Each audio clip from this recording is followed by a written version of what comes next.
How's it going? My name's John Holbrook. I'm on I Only Touch Greatness podcast. IMG 2023 wide receiver, and I'm from Bradenton, Florida. What's up, everybody? Ryan Downs, 2025 quarterback at IMG, originally from New York, and this is the I Only Touch Greatness podcast. Hi, my name is Mason Mchugh. I'm from Idaho, and you're on the I Only Touch Greatness podcast. I'm a quarterback at IMG Academy, class of 2023. Looking for the most beers on tap, great steaks, great staff? Head over to the John B. Pub. The John B. Pub, the best bar in town. Come sign up for our football pool. Say Hayes sent you.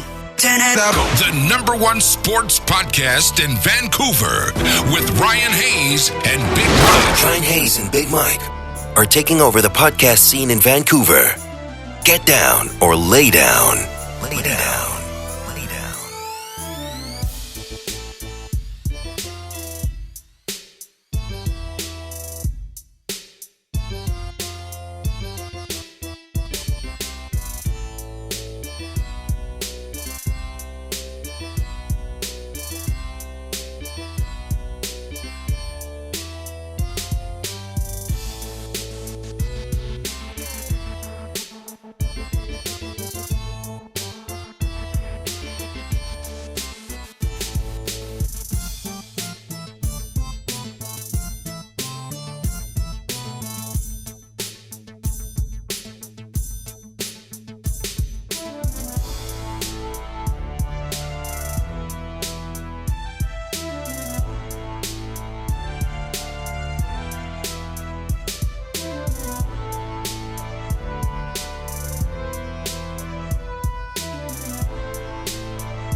was a good prospect. It's Vancouver's Ryan Hayes and Big Mike.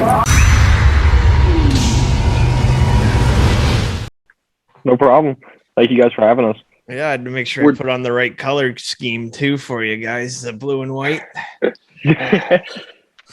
We're just going to bang off a bunch of questions about football and your guys' career and that kind of stuff. So we'll get started here, if that's cool with you guys. Awesome. All right. So first one, we'll go to Ryan here. So Ryan, you want to just tell us where you were born and tell us a little bit about your football story, kind of where you started and where you've ended up at IMG? Yeah, so I'm originally born and raised in Long Island, New York, which is notoriously not the biggest football place. So, when football just kind of started like, any other kid, just growing up watching, watching the Jets play, watching, my parents' college teams and, throwing the football around a little bit. And that just slowly progressed into something I really enjoyed and loved. And over time, that kind of became my favorite sport and something that I really saw myself pursuing. And that's kind of when IMG came into the picture, because there's a place where we get a chance to do that all day long and really get a chance to pursue that goal that I've had since a kid. So I'd say that, I came down here for a camp probably 4 years ago now. And that was, when I really fell in love with the place and I was invited to stay and, improve and get better and come to school here. And, I guess that's the short version of how I ended up here and, where I am at now. Sweet. So I'm not going to chirp you too hard, but I guess you're used to losing, being a Jets fan. Like I'm a Bengals fan. I'm used to losing too. That's rough. That was uncalled for. But yeah, needless to say, I'm excited to see a bad team do well this year. Yeah. And actually, I think I think you guys are going to kill the Titans this weekend. That's just me personally, but I'm excited to watch Joe Burrow. It's going to be fun. Sweet. That a boy. Yeah, we're hoping the Bengals do that, but I don't know. Derrick Henry's back. Is he? So he's full go? Yeah, I believe so. Supposedly. He's an animal. By God. He is. And so next question to Mason here. Same sort of thing to you, bud. Where were you born? And can you give us a little bit about your football story and how you ended up at IMG? Absolutely. I was born and raised in Boise, Idaho.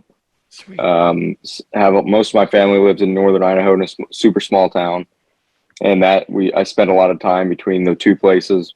But played football always in Boise. All out throughout my youth, I was coached by my dad. And then 8th grade ball started, and I started to take things more seriously. And that's when I started playing spring football and mostly turning all of my focuses to football. And then high school started, ended up transferring down to Bishop Gorman just for bigger opportunities than were presented in Idaho just from staying there. And then COVID hit and there was uncertainty of our season. So I tried to get out and make sure that I could play. And that's how I ended up at IMG. And it's been a great place for me and a great fit. And I'm glad it worked out this way. So Perfect. Sweet. In Boise, have you played on the blue field? Yeah. We played on the Smurf turf all the time. Okay, yeah. My uncle's from Boise, and they live right in town, and season ticket holder as well. So they're always at games, and he's gonna love this episode just because of the Boise.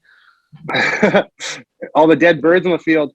Oh yeah, that does happen. Remember we learned that they think it's a lake or something, and they land on it. Yeah. The Smurf turf is a really cool thing for a lot of people that aren't from Boise. Once you're there, you kind of experience it that one or two times, and then it's kind of just another turf. Yeah, I guess. It's the Boise State turf, you get used to playing on a blue if it's not green. Okay. And we go up to Eastern Washington, and there's camps there, and we had team camp up there one year, and it's a red field, and that's hard to get used to. Oh. I'd say that's way harder to play on than blue turf. Absolutely. That would be weird. Yeah. And John, same question for you, bud. Kind of give us where you were born and tell us your football story and how you ended up at IMG.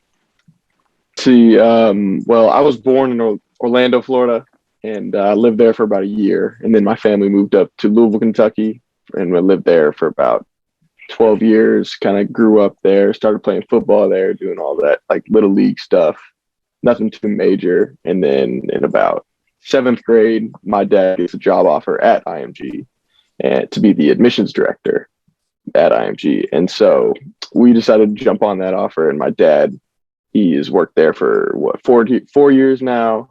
I've been there 4 years, loved every second of it. It's been a perfect fit. I've developed so much.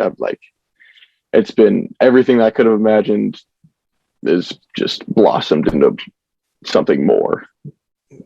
I believe it. Oh, absolutely. I believe it. That's why me and Ryan trying to get all the IMG guys on here, and obviously good friends with Coach Dennis and stuff. And you guys have an incredible program down there, the best in the country, I would say, by far, not even close. Yeah, big time. That's for sure. And even my friends' kids are all in football up here, and I keep telling them about IMG. You got to get your kid to IMG if you want to go anywhere. Okay, I'll shoot the second question. This one's for all you guys as well. Did you play any other sports growing up that you really like excelled at? I'll take this one real quick. I actually played all the sports. Just about every single sport you can imagine I played, and even at IMG I was considering playing more than one sport, doing all the things, playing lacrosse, baseball, basketball, all the things. But with IMG's like very strict schedule, it'd be really tough to fit all those sports into one day, especially even if it was like one season. Like just switching in between each sport would actually be like beyond something a kid would want to do, really. Like if anything, it'd be like an intramural thing on the side. But I played a lot of sports when I was growing up, and even now I still love playing other sports. Yeah. I like the lacrosse thing. I'm huge into lacrosse. I still play myself, and I coach and rep nationally. And yeah, I love lacrosse. So it's funny you say that. And then obviously with Hogan this year, going to play professional lacrosse, then back to the NFL because he got a contract. That was pretty cool. Yep. That's pretty cool to see. Yeah. I got my stick right next to me, actually. Sweet. Yeah. That's field. Oh boy, nice twig. Oh yeah. Mike, that's field though, right? Or is that box? No, down there they mostly play field. Yeah, field. They have box down. They have box down here too, but it's mainly just field. Okay, yeah. See, Canada. Yeah, they have it. Canada, isn't it more? It's more box. Y'all love your box lacrosse. My God.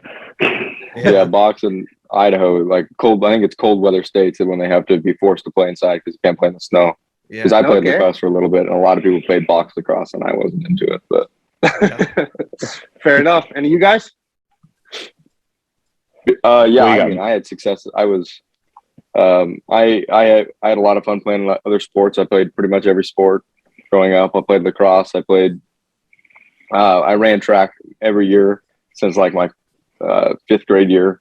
I played basketball since I was a 3rd grader and played on AAU teams that would travel all over the country. And that was kind of really the main thing was basketball at that time. And then once I transferred to Bishop Gorman, I had every intention of playing on their team, and I was excited to have a spot. And then COVID hit, and the basketball season basically just got canceled. So that didn't end up working out. And then transferring to IMG, it's unrealistic to play 2 sports here. And but I'm happy to be focusing on football. So it's been, Yeah, we were talking to somebody about that the other night, about getting the chance. You got to go to a place that will give you a chance maybe to play 2 sports. Yeah. Okay, and Ryan. Like these guys, I grew up playing everything. Played baseball till I was probably in 4th, 5th grade, and that was just too slow for me. And that didn't work out for as long as some of the other sports. And basketball was one of those things that I played probably up until I came down here, and that was something fun. probably a little bit of an advantage for me just because of my height and how tall I was at my age, and just got a chance to stand and play center and get rebounds and put balls back up. But I enjoyed the heck out of that. But the sport I probably played the most, and I still play down here like rec a little bit, is lacrosse, like John said. Up in New York, lacrosse is huge. I mean, similar like it is up in Canada, but that was just one of those things I played. Instead of like other places in the country, footballs are in kids' hands since they're like 4 or 5, and lacrosse, if you don't know how to use your right and left hand, in New York, by the time you're in 2nd grade, you're behind. So it's one of those things that I've been playing travel ball since I was 3rd grade or whatever that is, and played the World Series the first year I came down here at the Youth World Lacrosse Series in Denver, Colorado with my team. And then unfortunately, like these guys said, it's tough to balance the multiple sport thing once you come down here, but still try and keep the stick in my hand when I can, and turn into playing golf like an old man here. So yeah. That's awesome. And this one's for all you guys too. Any nicknames, favorite jersey number, and who do you guys mirror your game after?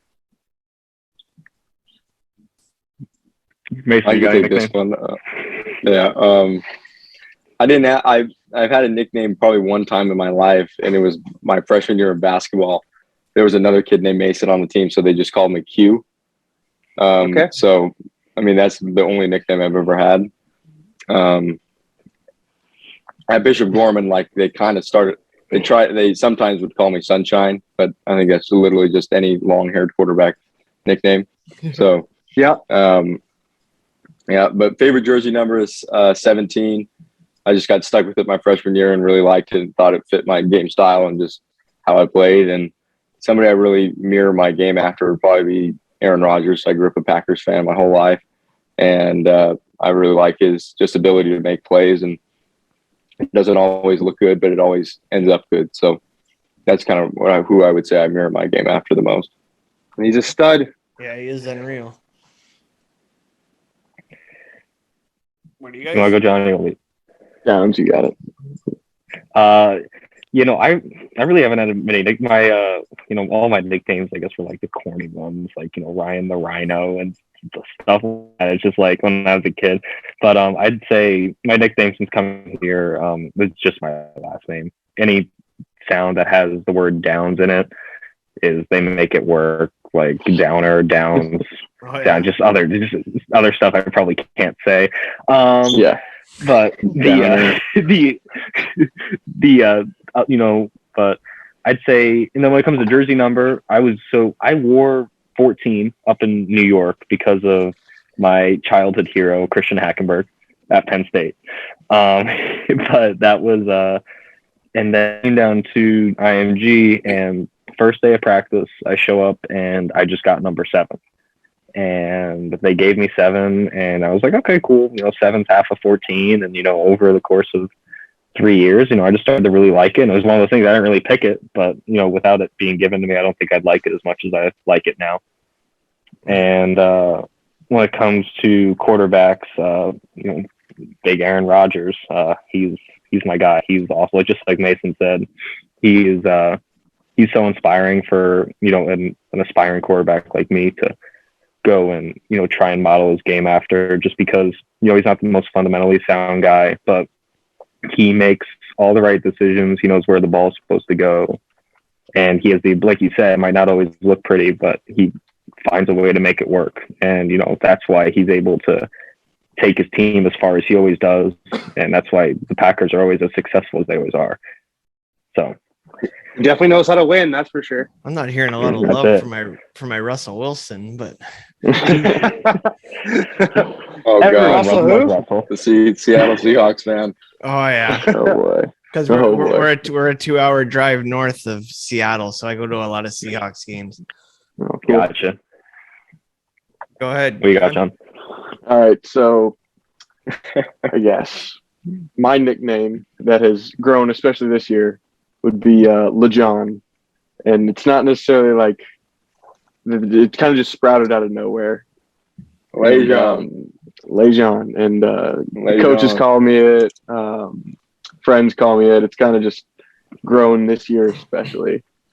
But favorite jersey number, easily number 9.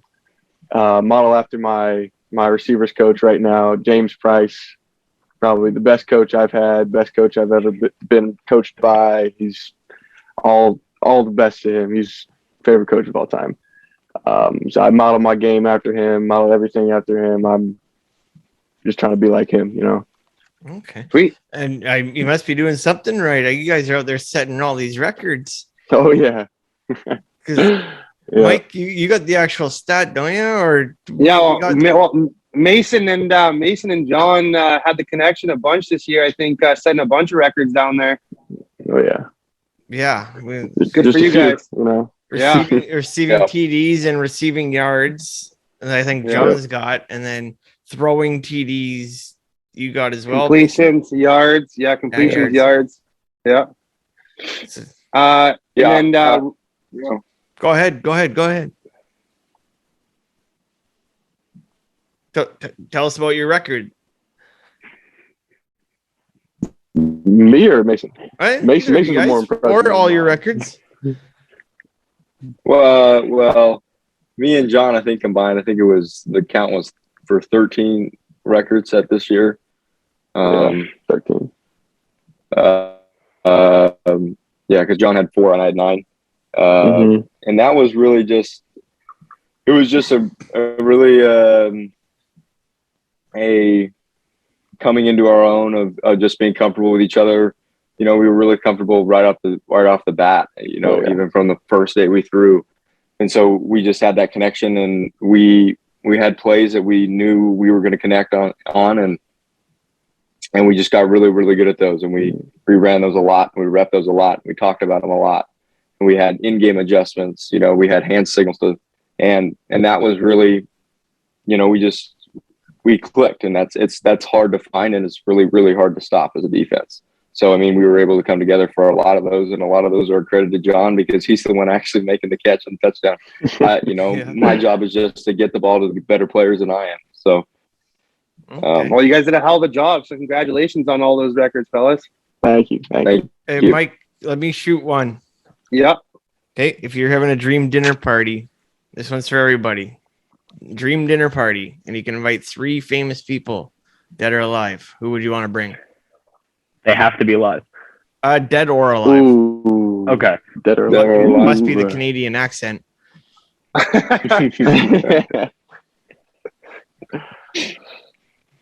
Ryan, you take this one first. All right. 3.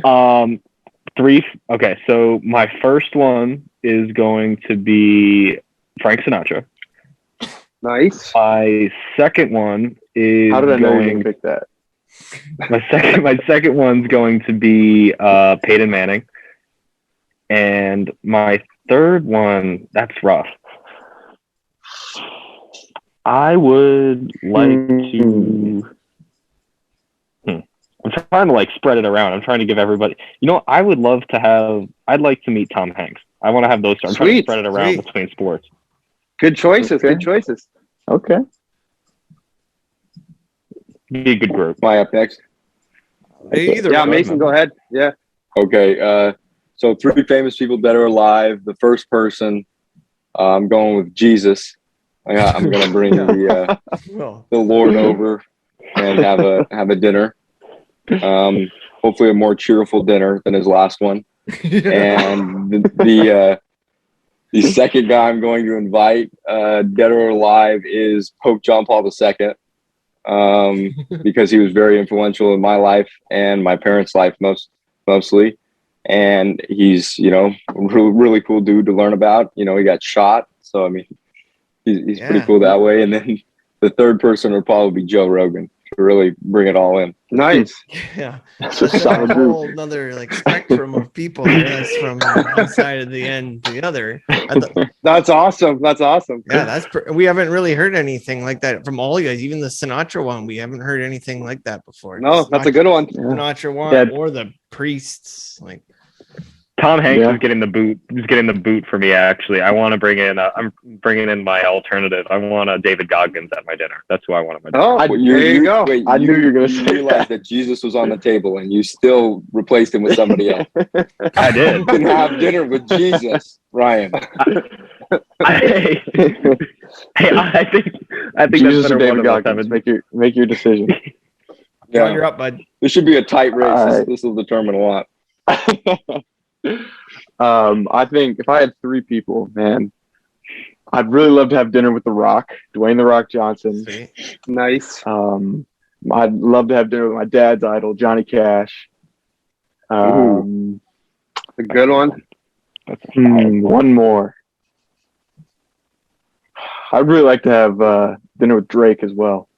Okay, nice. I feel like that's an all over the place kind of board, but yeah. You're giving us a little Canadian love. I like that. Yeah, I like that. Yeah, I like that. I always go with Tupac. Seth Rogen would be my comedian because he's from Vancouver, and then I always like to go with a little eye candy, like maybe Paulina Gretzky or Blake Lively. Paulina Gretzky. I always roll with. I'm obviously a Bengals fan, so I always roll with Ocho Cinco, Joe Burrow, and Muhammad Ali. Because I mean, the GOAT. Solid. Huh. Nice you to just make me the only one that threw in a woman there, eh? But that's right. That's right. I think it says a lot. Yeah, it does. And that's why he's the single one. I'm gonna hit you guys with another one for all of you. Any pregame rituals or routines for you? Like I know some guys, for instance, some guys like to go pray in the end zone before the game, or put something memorable in their cleats, blow up anything like that you guys do. Yeah, one guy blows up balloons with a straw to get his lungs going. Really?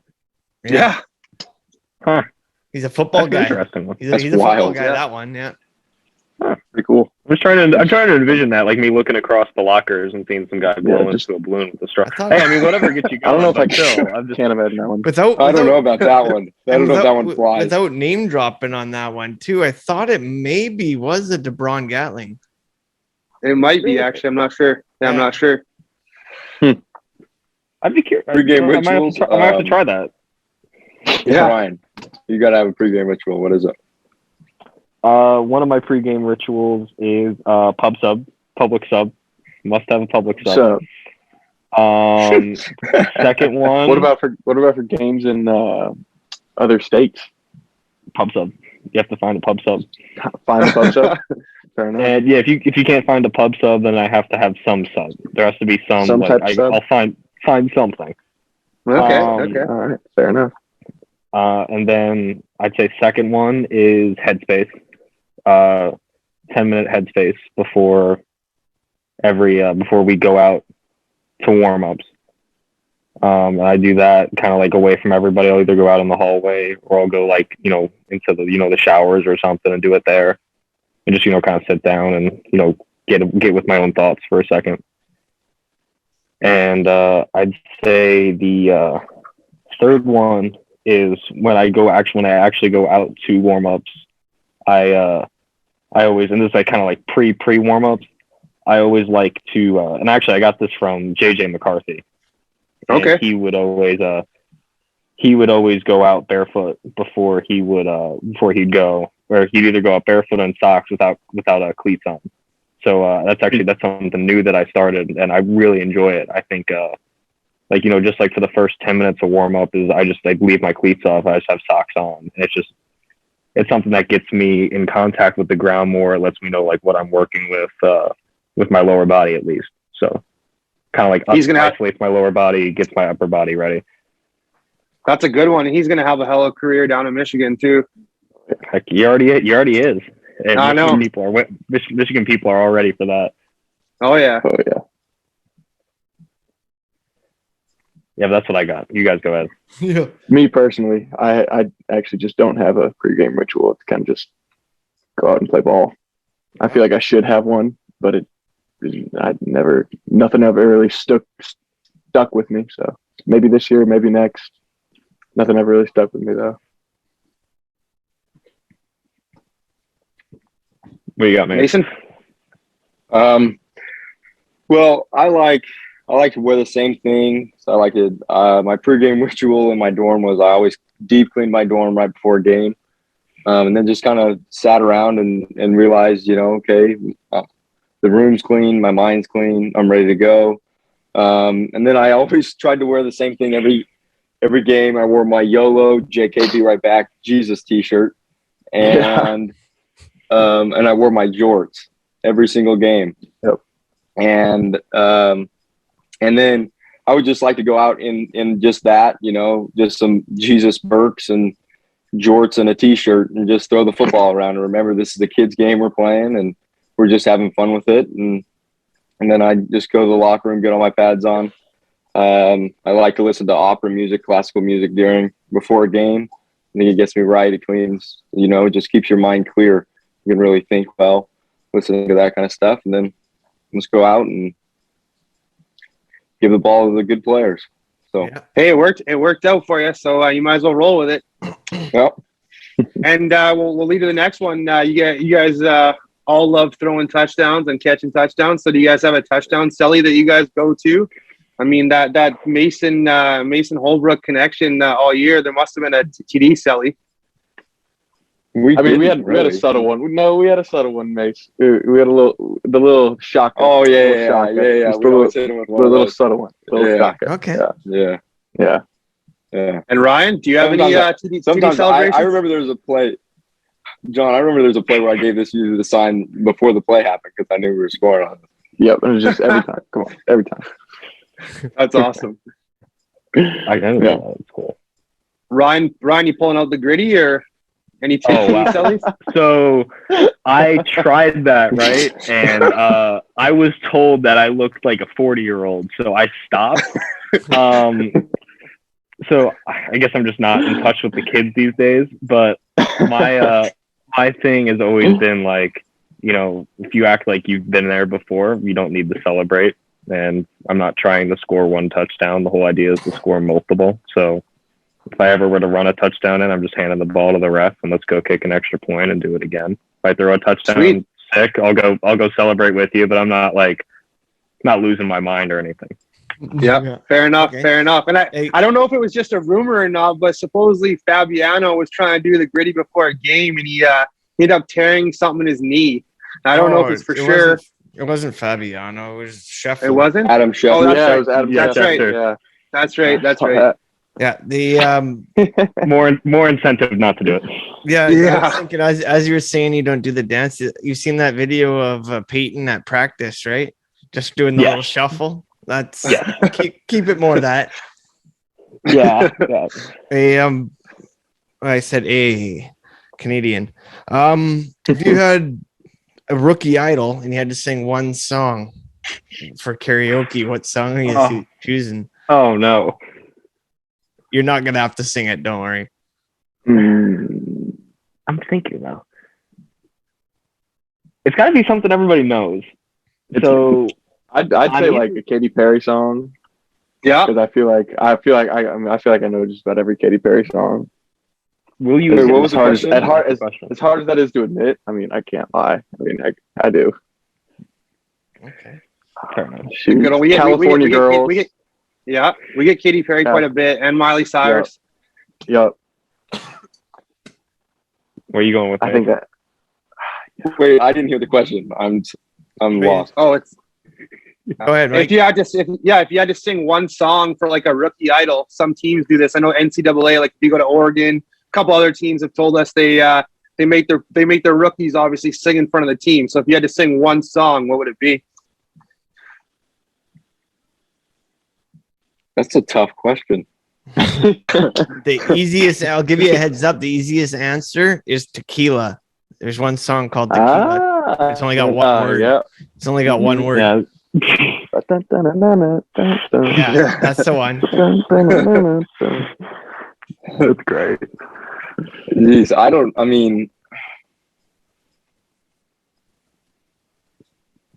don't know. This is a tough question. Okay. Because there's so many. Ryan, you got to go. You got to go before me. I got to think here. Yeah. So I'd either sing "That's Life" by Frank Sinatra or "Piano Man" by Billy Joel. Sweet, good classics. I like that. Yeah, everyone knows those. I'd get someone singing along with me at some point. So, yeah. Well, I figured out I'm gonna sing "Funky Town." Yeah, nice. That'll get them going. That'll do it. My answer to that's always the Humpty dance. That's great. Humpty dance. Yeah, as they do a weird dance like a Teletubby. This one's for all you guys too. What's your guys' favorite stadium or field you've played on so far in your guys' career, and what's a dream stadium you want to play in one day?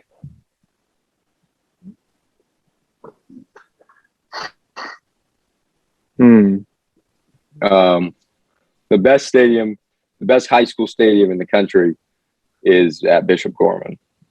And so that was a cool field to play on.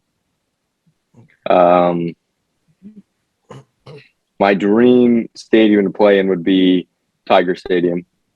Nice. That would be my dream stadium to play in. So. The best stadium I've played in so far is definitely the IMG Stadium. And probably my goal stadium to play in would be Lucas Oil in Indianapolis, because I've always been a big Colts fan. Okay. And Lucas Oil was kind of built right when I was born. It's like the peak of stadiums for me. So I'd love to play on that one day. Okay. Colts fan. Sweet. Yeah. I wish they would have made the playoffs, by the way. I'm not chirping. I was pretty pissed off. Yeah. I was too. Trust me. That was funny, man. That was. I don't want to talk about it. You lost to the Jaguars, dog. Hey, I'm talking about the Jets. We can talk about the Colts, okay? Yeah, and at least the Colts had a shot. The Seahawks were gone. We had two shots. We could have beat the Raiders or the Jaguars, and we lost both of them. Oh right, the Jags. Yeah, that one was ugly. Both of them, man. Both of them, dude. It was a rough week. My team does well right now. Yeah, Mason. All right, you guys are gonna lose in the NFC Championship anyway. Packers are the best team in the league right now, and you can't even lie to me. I have to agree, but still, you guys are gonna lose in the NFC Championship. Yeah. I think about the Packers' defense is scary right now. I'm hoping it's 49ers get there. Good luck. No. Don't interrupt. Final score of that game is going to be, I'm going to go 35-17 Packers. Yeah, Jimmy G will killing the Niners. Are you kidding me? Yeah, I agree. Jimmy G will throw his usual 2-3 picks. Yeah. See, and for me, I want the team that wins the Super Bowl to be a team out of my division. Fair. And Ryan? Fair. Oh shoot, we got sidetracked. Stadium. Stadium.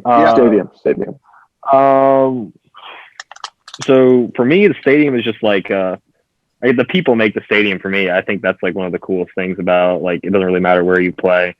I like the coolest game I think I probably played was this year. We got a chance to play at a school up in Ohio, and great school, great place. You know, kind of like a dug-in stadium, but it was Jersey night there, and they had a few thousand people there, and it was awesome. They hated us. It was great, and it was so much fun for all of us to have that experience with like just a few thousand people there, and they hate your guts, but at the same time, like, it was super fun, and that's such a great atmosphere to have. And I think my dream stadium to play in would be, besides, I think, any college football stadium, I think it would just be a dream come true for me, just to, be able to do that one day. But SoFi seems like a sick place to play right now. Oh, yeah. I'll tell you, that place looks awesome. Oh, yeah. What a Super Bowl halftime, too. It's more for my generation, but those are all my childhood legends. Yeah, out of curiosity, with Ryan and Mason, Joe Burrow or Herbert, if you're starting a team up? Joe Burrow. That's Jay Jizzle. Not a boy. That is literally. I grew up an LSU fan. I've been an LSU fan my whole life. And really, except for this year, as soon as I started talking to colleges, I've become like kind of just less of a fan, trying to pick a school. But I mean, I was there the whole way. There, Joe Burrow he's going to be the next great, and I'd pick him over Herbert for sure. Good choice, kid. So here's the deal. So Herbie, up until this year, would have been my clear-cut choice for you.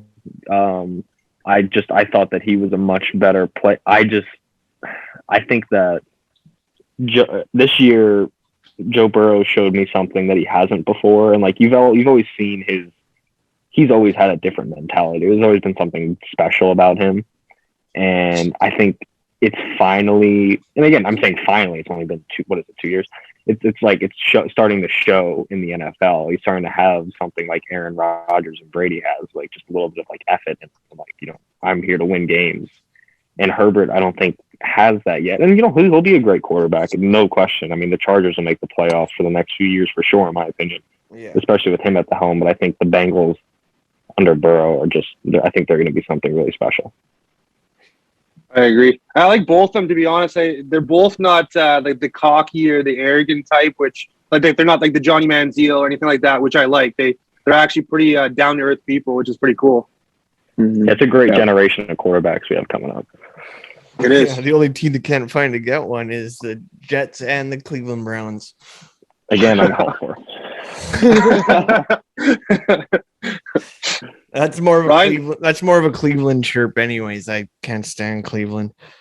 Me and you both. It's okay. Yeah, they ruined Odell. Okay, I got one. If you were an animal, what would you be?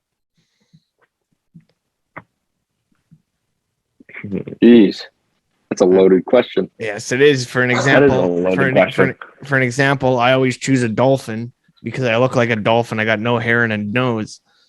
I think I'd be an eagle. That's a good one. It's like you can be free. You're still like an apex predator. So it's like no one's about to mess with you, and you can mess with everything else. And at the same time, you have freedom, and you can. That seems like the jack of all trades to me. Yeah.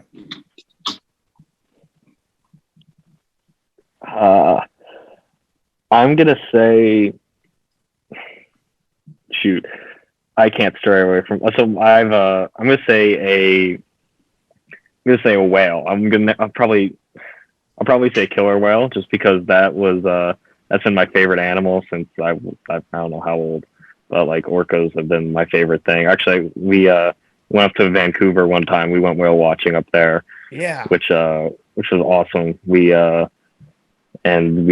went through there, and, you know, it was awesome. But I think those have been my favorite animal for forever, and those things are killers, man. They're nuts. But I think it would be cool to, you know, see the just kind of go underwater and swim around. I think that'd be cool. And, you know, I've always wanted to visit like the Arctic and like, you know, stuff like that. So I think that'd be cool to be a whale. You know. Yeah. You like Vancouver? It's pretty awesome here. Yeah, I see all your hockey stuff up there. I'm an Islanders. I'm a huge Islanders fan. So. Okay. Yeah. They got our guy Matt Barzal. He's from like our same neighborhood. Yeah, that one I can say you're welcome for. Yeah. Have any other guys ever been up here to Canada or to Vancouver at all? No, never. No, but I like your killer whale pick, Ryan. That's a solid pick. Appreciate it. I was thinking about that one. I'm gonna go with an elephant. Okay. So I think elephants are really cool. So. Yeah. Okay, and I'm going to hit you guys with another one. What's your favorite Gatorade color? And do you guys wear eye blacks?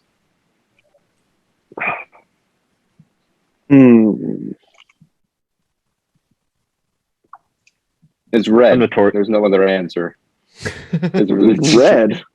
It's red. Red. Dude, good red. A good red is the best, man. A good solid red flavor. No, red is good when you mix it with orange. Like when you do like a red-orange mix, like you shake it up. That sounds terrible because then there's less. Now you're getting even crazy. It's all red. Listen, light blue or nothing. Light blue is the best. Okay. That's my favorite. I need to have more of it on campus. The thing is, on campus, we only have like the generic flavors most of the time. Good yellow's pretty good too. The Costco pack. For a school that's sponsored by Gatorade, we don't get very much Gatorade. No. Wow, I think we're gonna pull our sponsorship, Ryan. Yeah. No, we're about to get more. Is what we're about to do. Yeah, seriously. That's true. Can you send some Gatorade shoes to my dorm, please? They got that Glacier Freeze one. They've been making some good ones though. Like recently, Yeah. They got that new watermelon one, which actually I like a lot. Which they made over quarantine or whatever. It was the only one in the store, so then I was like, oh, this stuff's actually not bad. But that's the one I want them to get into Canada here. I don't think we have that one. Yeah, we don't. No, the green apple is my favorite, but Green apple's pretty good. I can't lie. Green apple is pretty good. yeah, I want that watermelon one though. That sounds great. Make a raspberry one. That'd be sweet. Peach. They have like a raspberry lemonade. Oh, see, yeah, America's got the good stuff. I'm notoriously known for being an orange Gatorade guy though. Like I get made fun of for it. Like it's bad. Okay. Orange? Yes. I can see why people make fun of you. Come on. I know. That's what I'm saying. It's a terrible choice. It's a terrible choice. Well, no, I'm just being honest. It's just it's top 3, but it ain't one. For what I have available to me, it's orange. Okay. It is orange. It's always orange. I'm going to hit you guys with another one. If a scout or GM were to ask, describe your game or describe your playing style. You want me to go first? Sure. If somebody asked me to describe my game style, I'd say somebody who clearly loves football and puts a lot of work and preparation into it, and it shows on the field. I play loose. I play confident. I have fun and I like to throw touchdowns. So I would just say somebody who shows a lot of passion in the game by the way he prepares and the way he plays. So okay. You want to go, John? You want me to go? Sure, I'll go. I would describe myself as a very up-tempo receiver. Kind of like once one plays over, just give me another one, and just beat the brakes off until they can't even stop us. And that's definitely one of my pride points as a receiver. And that'd probably be the first thing I'd tell a scout or recruitment guy, that is very up tempo. I don't get tired very often, and yeah. Okay. I think Mason will agree too, but I saw some highlights, some pretty sick hands on you as well. Yeah. Hell yeah. Yep. John doesn't get tired very much because he only runs one play a drive, and it's a 70-yard bomb.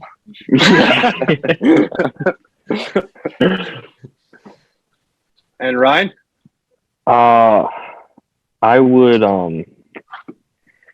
probably tell a scout that I am me and my coach like to call it we like to ride the wave, and almost like a surfer. So you don't want to get too high or too low with emotion. You want to just kind of sit right in the middle there, and just kind of be the voice of reason amidst chaos, and be someone that people are always confident in, who they can turn to, and they know that, if all else fails, Ryan's going to know what he's doing. Like, I can rely on him, and he can be a voice of reason. And that's what I always try to do. And I try to pride myself on that. And because I think that can be something super helpful to a team. And, just being able to stay like at that even keel is something I really try to do. Those are great attributes to have. Yeah, and what's it like? What's it like having Stacy Gage on your team, guys, down there? I mean, we all know he's going super far in football, and he's an incredible player. We had him on the show as well. Yeah, he's a great kid. He's honestly, it's incredible to play with kids on your high school team, and you get the opportunity to look at them play sometimes, and you hand the ball off to him, you just sit there and watch, and you're like, I'm playing with some kid who's going to go play in the league someday. And he really has that talent, and honestly, it's really awesome to play with a kid like that. Sound like another level. Yeah, no, seriously, it's some stuff that he's one of those talents you don't get to see often, and I'm super excited, get this season going with him, and really light it up, and then he's gonna go on and do great things. I can't wait to watch. Yeah. Ryan, you got anything else? Oh, me, Ryan, or that Ryan? No, you. Okay, my screen went black when we were talking about animals, so I haven't been able to see the screen for a minute. I'm good, actually. If we want to wrap her up, sounds good. This will all be edited anyways. I'll be editing this part out where I just screwed that up, but it's all off air now. Hey guys, I just want to thank you all one more time very much for taking the time for us and coming on and chatting with us. We're huge fans of you guys. We're huge fans of IMG, and we know you guys are also going to be going far in football, and you guys have fans in us for life, so we really appreciate it. That's for sure.